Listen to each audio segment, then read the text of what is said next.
It has been way too long since I did something My Hero Academia related on this channel. And I haven't gone through this month's PopCross community redraw submissions yet, but I've heard that a lot of people submitted some really cool original My Hero Academia characters, so I'm super excited to see those. That video will come out July 2nd, by the way. But anyway, this video actually got outvoted in favor of Monday's video, which was cute characters as beasts. And I think that was a good call on all your part. That was a really fun video. But a lot of people still seemed interested in seeing this, and honestly, I really wanted to make it. I've only done like 3 pirate drawings over the course of the channel, and I really like pirate designs, so I figured why not mix something else I really like with pirates, My Hero Academia. And I promise to do some characters that I've never drawn on the channel before in this episode. Let's start off with one of those, shall we? Let's go!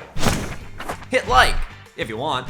Subscribe, if you feel like. But either way, enjoy the show.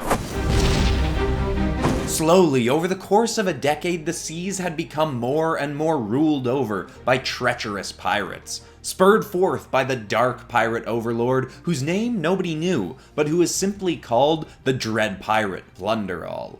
He'd hit the high seas with his slowly growing crew, and with his unsinkable ship he sailed the waters off the coast of Japan, robbing and sinking any vessel he came across. But just as all looked its darkest, his time reigning the mighty ocean was halted by a pirate of a different breed. Seeing that the world's navies were near useless against Plunderall's growing armada, the great pirate Allbeard forged a mighty ship and a crew and set off to cut the head off the serpent, and show the world that evil could not rule the seas so long as light rose up to face it. And indeed he was successful in this mission, or so it seemed for a time. You see, as it does, time passed on, and the dark and light pirate warriors had both encouraged followers. Soon, while many violent, pillaging pirates were still sailing the seas, many vigilante pirate ships had set forth to fight the good fight. They'd sink the villainous pirate ships and keep the innocent safe. They'd do this from the good of their heart, and take their payment only from what the villainous pirates had pillaged. While they could have returned these treasures to their original owners, they were still pirates, after all, and still in need of some form of payment for their work protecting the seas. But long after the Dread Pirate Plunderall's fall, a new band of villainous pirates were making their rounds in the seas, sinking even the mightiest heroic vessels. It looked as though nothing could stand between this crew and their mission to sink all ships of pirates who have betrayed their own kind to fight a so-called lawful fight. They saw the seas as the birthright of the powerful, and the meek who carelessly sailed forth unable to protect themselves, well, they deserved to be pillaged. This crew was led by a twisted pirate, who is called by the few who'd survived his raids, the Captain of Decay. To strike fear into his foes, he wore the withered, severed hands of his most powerful victims across his body. As Decay's rampage continued, tales and rumors of his crew's vicious acts grew. Some heard tell that this much-feared captain had been imbued with powers by the once-slain Plunderall, returned from the grave to ensure his work continued. It was said that the Captain of Decay carried a cursed blade given to him by Plunderall, a blade so foul that when it sliced its edge into your body, you'd begin to rot as if you'd been slain years ago. More and more fear of this deadly band grew, until many were too afraid to even consider braving the oceans. But luckily, there were still those willing to fight, and a new generation of vigilant pirates were being trained by past heroes to combat just this kind of foe.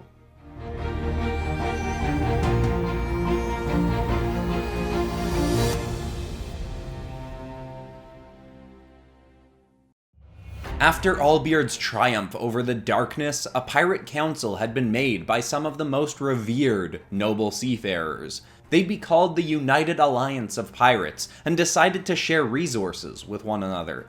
They also decided to make ships designated to train young, aspiring adventurers in the ways of the more lawful pirates, teaching them to protect the innocent and to capture or sink any vessels who would do harm to good. Over the years, this pirate training program became world-renowned, and many young folk aspired to spend their teen years training on board Alliance ships. But of course, for students to learn, teachers are needed. Many of the best pirate warriors took turns teaching aboard the Alliance's youth vessels. One of the harshest of these teachers was Captain Aizawa. He was a ruthless fighter with such an intimidating stare that he often made his foes freeze in place, unable to fight back, simply by leering at them. But more impressive still was his mastery over combat with ship ropes. His weapon of choice was not a blade or a musket, but a long rope with weighted balls at the end for heftier throws. He could move and weave and hurl these ropes with such precision, some believed him to have made a deal with Davy Jones himself for such an impressive talent. And while his battle acumen was impressive to be sure, you often wouldn't know it by looking at him while he was captaining his ship. He was very lethargic when he wasn't needed in action. He had a hammock slung right next to the wheel so he could nap and steer at the same time. But occasionally his tired demeanor had led his students to underestimate him, which was a bad mistake, to be sure. He's been known to be so hard on his young pirate trainees that he'll often make his students, who don't live up to his standards, walk the plank and swim miles back to shore. But his most recent class has shown more promise than any other in his past. In fact, in their time together thus far, while he has threatened many with taking the short walk off the ship's side, none have been forced from his vessel yet. And while he rarely breathes a word even close to admitting this, he's been very impressed by all their work ethic and their show of skills. So let's take a look at some of those students now, shall we?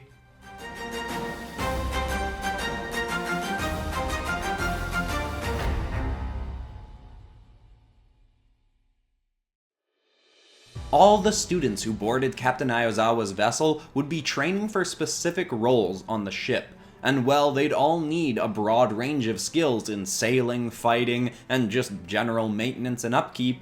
Many would come aboard knowing exactly where they wanted to hone their skills most. One of these new trainees was young Bakugo, who had his eyes firmly set on the role of a gunner. He was obsessed with anything that fired lead and made explosive impacts. He wanted to train extensively with any musket available and wanted to spend most of his waking hours around the ship's cannons. And in his pursuit of an explosive pirating career, he would train almost as hard as any other student. He'd become incredibly adept at using two large blunderbusses that he'd been given by the Alliance. And even with these weapons that shot scattershot bullets, he was incredibly accurate, and any ship to rival him should hope not to get within reach of his handheld blasts. But even with so much potential and skill, our young Baku gunner often seemed enraged by his situation. He'd been given an opportunity so few other aspiring adventurers had gotten, but one small thing managed to drag down his already grudging mood. See, well, he'd been graciously accepted into the Alliance's training fleet, so too had a young servant boy from his village. The young boy had grown up idolizing Bakugo, but Bakugo rarely gave him the time of day, considering the boy a weak and useless runt who'd never amount to anything. This young boy's name was Izuku, and when Allbeard had come to their village recruiting, he'd seen something in young Izuku. Allbeard had even helped train the boy, further infuriating Bakugo, who'd grown up idolizing Allbeard. To see that Allbeard saw so much potential in this lowly servant boy churned Bakugo's stomach. So no matter how amazing an opportunity Bakugo had been given to train in the Alliance's ranks, he could never get over his rage at seeing Izuku fighting and training alongside him. They'd both get better and better over the years, using each other as fuel to burn the flames of their determination further and further. While there was certainly aggression between them, and Bakugo's rage spurred on and on, there was no doubt that Izuku was helping push Bakugo to be an even better pirate.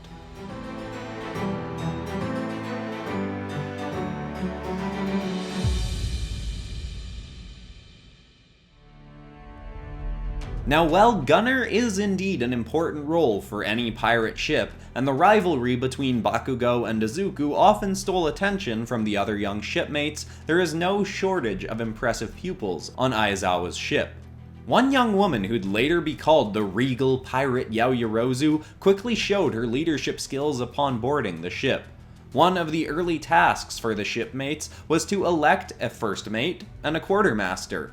The role of first mate was given to a quick young lad with a lineage in pirate warfare, but Yaoyarozu was unanimously named quartermaster for having proven through their early trials that she was truly fit to lead her fellow shipmates. And while she did thrive on the ship even early on, Yaoyarozu was not someone many would have assumed would sign up to train as a pirate. Her family was wealthy beyond measure, and many who knew her young would have assumed she'd eventually wed royalty. But she had no interest in simply being the bride of a powerful man. She yearned for adventure to test her own might on the high seas. And so she hired tutors to train her in fencing and seafaring and mapmaking and any skill she thought she may need. She became an incredibly resourceful young woman, seemingly able to craft anything she might need for any situation with very little supplies. Her skills were many and her work ethic was unmatched. And while her confidence was somewhat low as she joined the pupils of Aizawa, she'd grow to trust her instincts from her tasks and trials on the seas. She'd dress and fight more like a naval officer than a pirate, and her privileged upbringing would make it harder for her than most to adjust to the grimier parts of pirate life. But the regal pirate Yaoyarozu, like many of her companions, would grow into one of the greatest pirates that you'd ever heard of.